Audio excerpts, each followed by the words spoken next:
Ayo mulai. Oke, teman-teman, terima kasih banyak karena dikunjungi oleh FNN.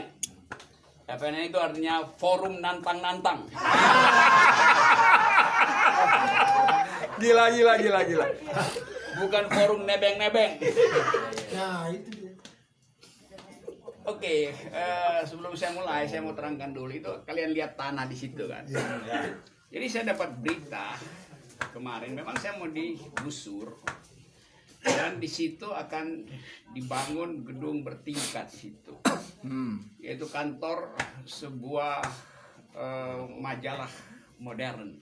Oh, Majalah. Iya, namanya Forum Keadilan.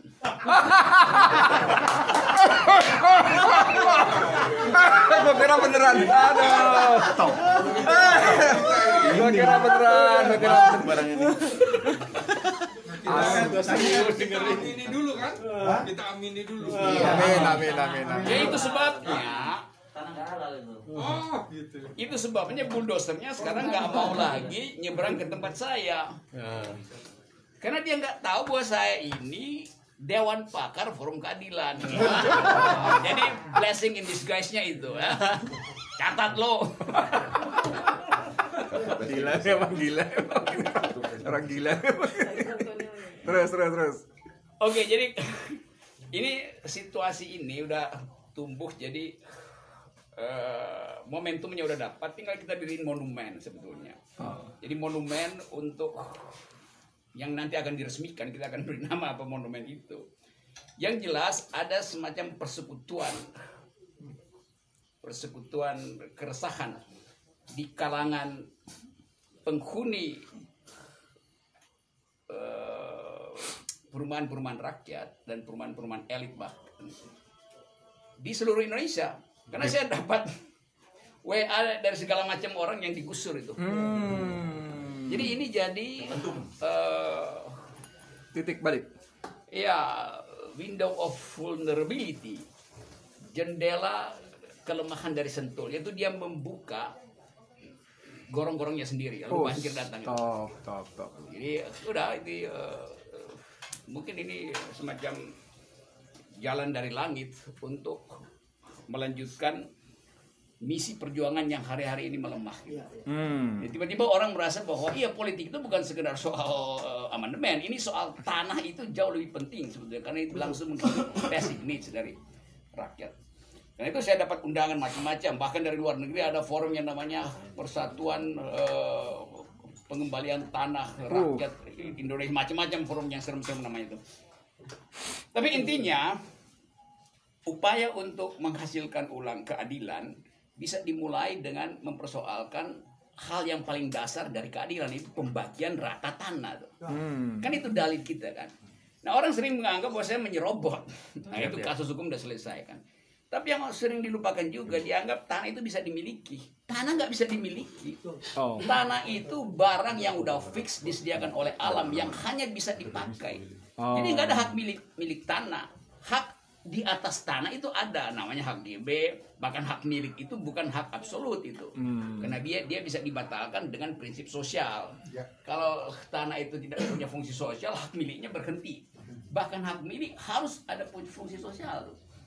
Jadi itu yang kita mau ulang, bongkar, bukan sekedar hukum positifnya, tapi legal reasoning, philosophical foundation dari yang disebut tanah itu. Apa sih tanah itu tuh? Jadi itu intinya kenapa kemudian saya menganggap bahwa diperlukan satu gerakan politik akhirnya, karena ini bukan soal hukum, ini soal yang dari awal adalah politis.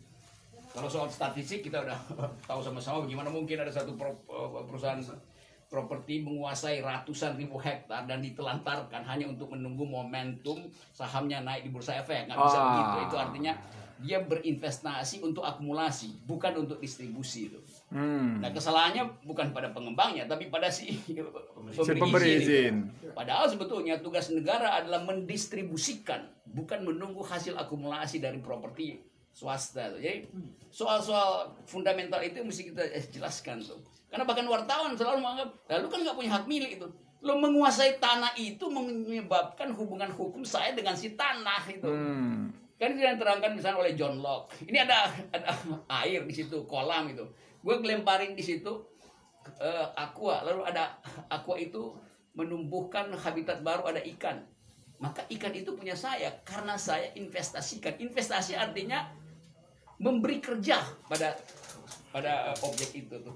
Jadi saya memberi kerja dengan menanam pohon. Maka secara alamiah hak itu ditumbuhkan oleh saya. Karena itu saya memiliki ini. Mau Siti punya segini sertifikat, tapi kalau dia tidak menumbuhkan hak dengan cara mengelola yang dalam hukum disebut sebagai penguasaan fisik, itu artinya dia menelantarkan tanah. Yang memang ada salah yang paham tuh. Salah terjemahkan penguasaan fisik seolah-olah kita merebut tanah itu. Bukan penguasaan fisik artinya kita mengolah tanah itu. Itu intinya penguasaan, menggunakan sebetulnya. Yang dalam bentuk bahasa memang mesti dikuasai fisik, dikasih pagar segala macam. Itu hal pertama tuh. Hal kedua, akhirnya berhenti tuh eskavator itu karena udah masuk ke wilayah high issue itu, high political issue itu. Bukan karena masuk Dewan Pakar ya. Itu faktor picunya tuh. Jadi Sentul City sekarang berhenti. Kemarin ada kasus agak lucu tuh, si Mandor itu kan kita kenal juga. Dia kan cuma disuruh tuh.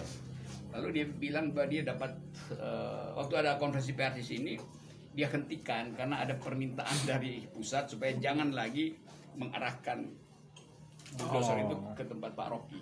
Karena ada konferensi pers, ada hari Selasa segala macam, ada rakyat kan. Dia takut nanti di-shoot. Nah itu saya anggap bahwa tekanan pertama berhasil.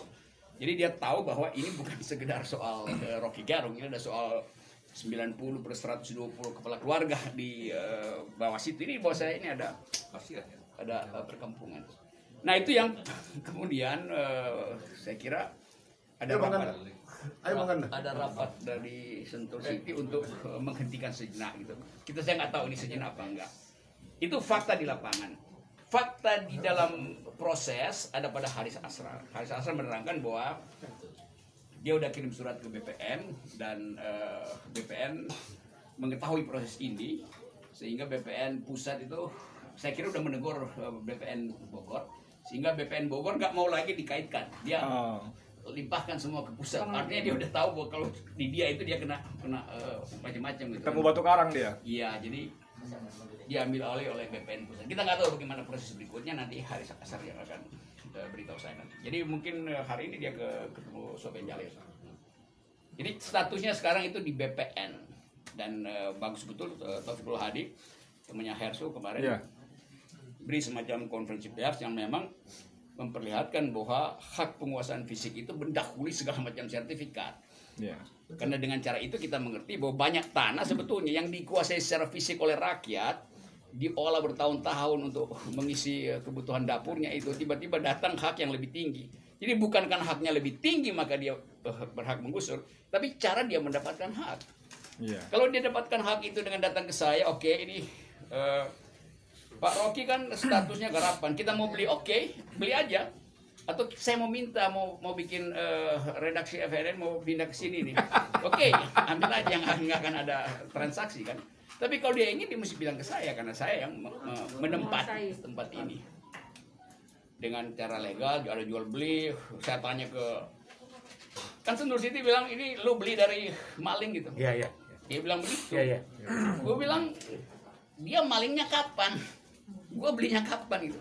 Setelah gue beli satu dari dia jadi maling mungkin. Iya tapi dia waktu gue beli dia bukan maling. Kan itu soalnya kan. Terus dia bilang dia juga mau pecah belah sebetulnya rakyat. Dia anggap Sentul City bilang rakyat itu nggak usah terpengaruh dengan yang di bagian atas. Mereka itu berdasi gitu. Mana-mana pernah gue pakai dasi. Yang pakai dasi itu Sentul City melulu kan. Dia mau bikin konflik kelas macam itu tuh atau pseudo konflik kelas tapi nggak berhasil karena akhirnya rakyat baca itu dia datang ke sini. Nggak benar Pak Rocky. Kami nggak beri izin kok. Ngapain Sentul City klaim bahwa kami udah setuju rumah kami digusur? Mana ada orang digusur setuju ya? Justru itu lebih konyol lagi kan, orang digusur tapi setuju pada penggusuran. Goblok gitu kan. Sentul City yang goblok. Jadi itu keadaan terakhir. Nah, mungkin tinggal tunggu, saya sih tinggal nunggu tawaran dari Sentul itu mau ngapain. Kira-kira dia yang ketakutan kan. Tapi di belakang itu saya nggak punya kepentingan lagi karena ini melibatkan hak rakyat. Jadi bukan saya lagi, saya tetap anggap bahwa kalau mungkin saya kena high profile di pers lalu Sentul City takut. Tapi saya sudah melekat dengan rakyat di bawah. Seluruh Indonesia. Seluruh Indonesia bahkan. Tukang ojol juga ya. Ojol segala macam. Jadi jangan bujuk-bujuk saya lagi untuk pisahin dengan yang sana. Kan nanti bisa juga dikirimin lawyer apa Rocky diam aja deh kita kasih silakan terus itu. Tapi yang rakyat sana dia gusah nggak begitu. Namanya dia mau nipu otak gue padahal gue sering nipu orang. Otak orang. Tapi nggak timbul dan tenggelam bersama rakyat lagi kan? Oke. Yang timbul tenggelam bersama rakyat itu kira-kira tempatnya 500 meter dari saya sebelah sana. Siapa tuh? Siapa tuh? Nggak pukul-pukul meja gitu. Sangat mungkin juga dia kena kasus tapi karena dia punya kedudukan yang sekarang lagi timbul dan Ini suatu dia waktu nggak juga tahu, akan tenggelam. jadi dia Ini terkait dengan kegiatan Anda sebagai oposan tidak? Who knows, nggak tahu. Ya, Karena HRS tanahnya juga dikerjain. ya berhak publik anggap itu karena Mirip-mirip. yang diungkapkan pertama kali soal saya yang menolak untuk digusur. Ya. Padahal setelah terbuka baru ketahuan Banyak yang lain. banyak juga. Jadi dia mau coba pisah. 500 meter dari sini itu nomor 2. Jalan nomor 2. Udah nggak usah dibahas itu. Nggak mutu, nggak Dia mutu. udah nggak ada nomor sekarang. Nama kita lupa. Bung Rocky, ini kasus Sentul lawan Rocky ini kan jadi pintu masuk nih. Ada pendapat ini momentum perlawanan terhadap kekuasaan. Gimana nih? Memang itu momentum yang disediakan oleh sejarah dan kita sering kali kaget bahwa sejarah itu punya otaknya sendiri gitu. Namanya historical point of view yang tiba-tiba kita anggap sebagai our point of view gitu. Kan sejarah sering datang ketika kita merasa kelelahan itu, lalu sejarah kasih energi baru. Yang di dalam agama disebut sunatul lah, nggak ada bedanya.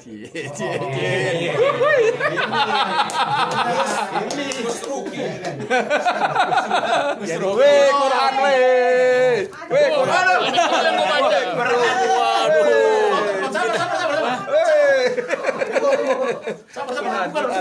Tuh. Apa nih kita Pak? Kali ini saya lihat Ini kita apa nih? Quran ini. Oh masih. Aku baca semua baik Pak. Oh, gabungan. Sabar. Pak Bastian, Bro. Pak. Pegang bro. Pimpin hari ini. Pegang Pegang. Bro, kata Pegang, itu. pegang. Udah tinggal pakai sarung. Buka tadi. Ah, itu. Wah, Kalau pegang. Ini saya membaca banyak kitab suci itu. Dikasih tanda. Saya baca Quran, berupaya untuk baca dalam versi Inggris, saya baca Bible, saya baca Veda segala macam. Dan di dalamnya saya temukan ada satu dimensi yang tersembunyi, yaitu kalau kita bisa gali keadilan, kita paham tentang alam semesta dan kita paham ketaklukan kita pada Yang Maha Kuasa. Masa. Jadi keadilan itu adalah Lihat. dalam semuanya. Ini selain ada stop it, The ada Iron. ini tuh. Surah 37 ayat 25. Oh, Yes. lihat tuh, ada stabilonya, Ada banyak. ada positnya. Berarti ini Ini kita ada nih. memang dibaca Apa nih? ini. Baca dong. Oh, dahsyat. Surah Ar-Rahman. Surabaya nggak baca satu Oke, next question. Oke, satu lagi. Satu soal momentum. Memimpin revolusi sosial dengan kasus ini karena ini menyangkut banyak orang. Oke, tanyain itu 2 minggu lagi. Soal momentum itu kan harus dijaga, harus Iya. dijaga, dipelihara. Gimana nih cara menjaga supaya nggak padam mati api lah gitu? Kan sebetulnya diam-diam udah ada semacam koordinasi Iya. yang sebut aja saya cari istilah supaya agak enak tuh.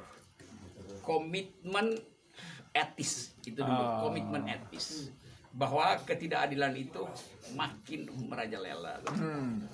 Dan sebaliknya kemampuan kekuasaan untuk mengucapkan harapan udah hilang. Jadi dasar itu yang mengikat kita di seluruh Indonesia bahkan di luar negeri untuk memulai lagi sesuatu yang tadinya kita anggap wah nggak bisa nih, udah kehabisan energi. Jadi re-energize politik itu terjadi karena kasus-kasus tanah akhirnya meledak lagi di seluruh Indonesia. Jadi momentum perubahan politik dimulai dengan tuntutan keadilan terhadap hak paling dasar manusia, yaitu punya ruang hidup, dan ruang hidup itu dibuktikan dengan tersedianya tanah. Jadi kalau ada slogan dari Sentul kita melawan, oke ya? Kita nggak akan melawan dari Sentul. Lalu? Kita akan berkuasa dari Sentul. Saya mau tanya ya. Bung Tony mau tanya, Bung Tony. Lebih dulu mereka atau Anda tinggal di sini? Sentul ya, Sentul City itu mereka. Saya itu artinya Seluruh. iya itu maksudnya genealogi dari tanah ini. Jadi tanah ini dari saya baca terakhir tuh verpondingnya tahun 39 itu masih punya orang Belanda segala macam. Lalu diwariskan secara keluarga juga secara penggarap terus menerus nggak putus-putus tuh. Jadi dari tahun 30 saya mewarisi hak itu. Nah, Sentul Bagaimana itu. Sentul bisa mendapat? karena itu Sentul datang kapan? Apakah dia didirikan tahun 1937? Kan nggak bisa Sentul. 2 jam lalu belum ada dia. Itu dasarnya Itu itu. pun sebenarnya pakai skandal kan penguasaannya. Nah, kalau soal itu banyak betul skandal dari Sentul City.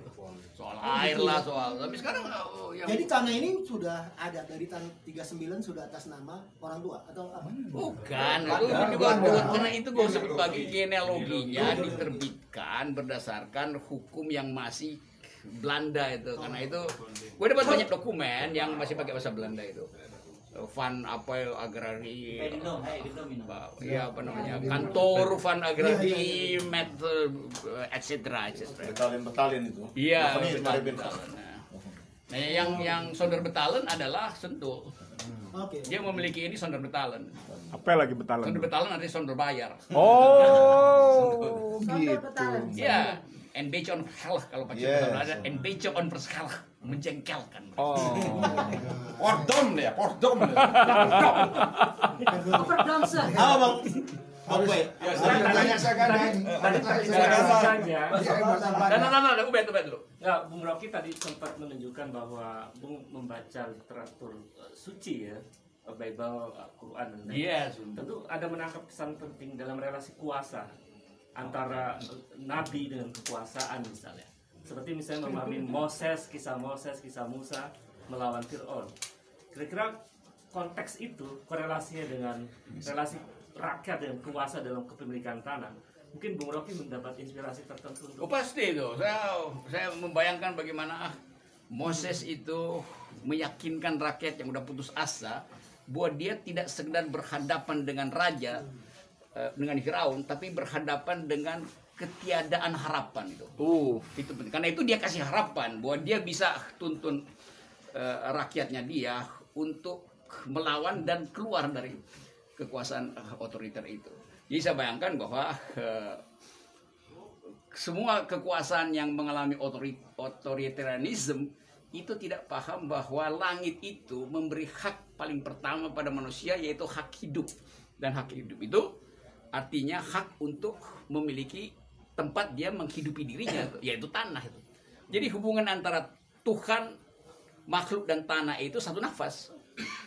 Nah, karena itu nggak boleh diganggu oleh modal. Modal mengganggu hak orang pada tanah itu artinya dia memutuskan hubungan suci antara makhluk dengan Tuhan. Nah, itu. di situ Bung Rocky dalam kisah itu kan ada kisah korun. Dalam konteks hari ini bisa disebut sebagai oligarki. Ya. Apakah posisi mereka bisa kita tempatkan sebagai satu kualitas oligarki yang luar biasa yang mengendalikan, menguasai tanah dan lain-lain?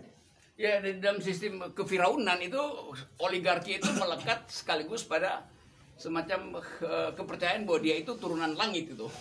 Kan itu kan. Nah, oligarki di sini oligarki yang diikat oleh amplop. Jadi lebih mudah kita batalkan yang amplop daripada yang dibatalkan oleh Nabi Musa itu. Yuk kita batalkan. Kita batalkan oligarki. Anda lihat Sentul City ini rejim oligarki atau cuma corporate? Nggak ada corporate di Indonesia yang backgroundnya itu bukan oligarkis gitu. Pasti. Karena kenapa? Karena nggak ada sistem pengawasan. Kita nggak tahu kapan dia dapat sertifikat. Kita nggak tahu ketika ketua BPN siapa dia dapat sertifikat tuh. Yang kita tahu bahwa pemilik Sentul City itu dipenjara oleh KPK karena menyogok Bupati Bogor Yasin, karena itu dia dipenjara. Tapi dapat diskon. Dapat diskon akhirnya tuh. Kenapa Bupati Yasin disogok? Ya karena Sentul City mau tanah. Kan itu artinya kan soal-soal begitu. Terus sekarang pimpinan, bekas pimpinan yang memenjarakan si orang itu jadi pegawainya, jadi Ya, pegawainya. yang sedang diviralkan sekarang, orang mau uji kenapa komisaris KPK ada di Mantan komisioner KPK. mantan komisioner jadi komisaris di Sentul situ. Mungkin ya kita kasih apa namanya benefit of the doubt bahwa sangat mungkin itu soal teknis saja. Tetapi di Indonesia yang teknis itu sebetulnya di belakangnya ada koordinasi politik. Bisa begitu kan? Political analysisnya. Hal yang biasa diterangkan oleh Ubed di depan mahasiswanya tuh. Yang sekarang kita pakai ilmunya. The political economy of Sentul City. Kira-kira begitu kalau ada orang bikin disertasi. Top. Top. Kalau tadi disebutkan